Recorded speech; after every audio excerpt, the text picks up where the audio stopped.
Chapter 14. The Arch of Augustine. What shall we call the 6th century? We will call it the Arch of Augustine and the Christianization of England, for we will not be drawn into the current of general history this time, but peruse our inquiry as closely as possible with historic materials on English land. I need utter but a few words to remind you how the first Pope Gregory, for there have been many of them, before he was Pope, saw the beautiful children of the Angles offered for slaves in the market at Rome, and thought that they should be called angels, and how he strove to get England himself as a Christian missionary, but was peremptorily recalled by the Pope of that time, and how the good man, for the first Pope Gregory was a good man, a good Christian man, who disclaimed universal lordship over the Church and never dreamt of being infallible, how the good man, when he became Pope, sent out Augustine with 20 monks and 20 priests as missionaries to the Anglo-Saxons, how Augustine and his companions landed on Thanay and sent their message to Ethelbert, the King of Kent, and how Ethelbert agreed to listen to the preaching of Augustine. Fancy the picture, as Venerable Bede presents it in his history. The king, sitting under an oak, on a plain, surrounded with his chiefs, and the procession approaching. First, one bearing aloft a silver cross, then another with a picture of the crucifixion on wood, then Augustine, at the head of his monks, taller by shoulders than any of the rest of his company, and then the monks and the priests chanting. Augustine preaches, another interprets while the king listens. He calls it all very good at the end, but intimates that he cannot change his religion all at once. He did change his religion, however, but I much doubt whether the preaching of Augustine caused the change. I rather think it was the sweeter preaching he had at home from the lips of Bertha, his young queen. She was the daughter of Charibert, the king or duke of Paris, for there was no kingdom of France then, such as we understand by the name now, and she was a Christian.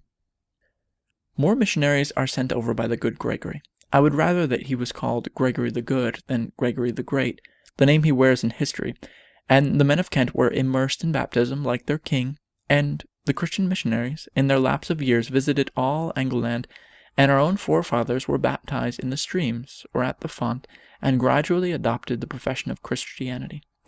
And our Anglo-Saxon ancestors ceased to worship the sun on Sunday, and the moon on Monday, and Twisca on Tuesday, and Woden on Wednesday, and Thor with the mighty hammer, the god of thunder, on Thursday, and Freya, the wife of Woden, on Friday, and Sieter on Saturday, and began to worship Christ.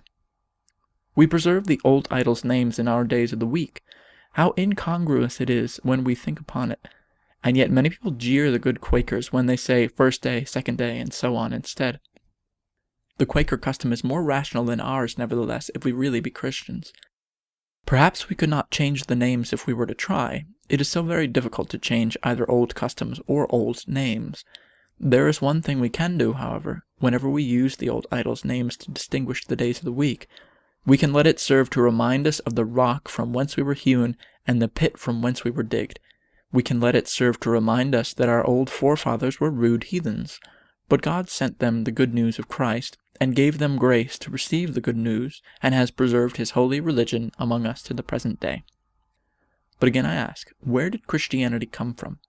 How came Gregory the Good to be caring about the heathen peoples getting a knowledge of it, and to be zealously sending out missionaries to spread it in the 6th century?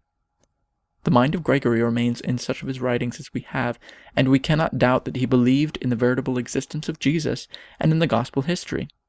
How came Gregory and Augustine and millions of people to be believing in the 6th century that Jesus of Nazareth really lived on earth, taught his doctrines of love and forgiveness of injuries, and purity and self-denial, performed his miracles, was crucified and rose again from the dead? Were none of these facts, is what we call the history of our Savior Jesus Christ, only a refashioning of the old fable about the sun? Let us again step on, in our journey over this bridge of history, and see if we find a belief in Christianity held by the people who dwelled on the arch preceding the Arch of Augustine and the Christianization of England.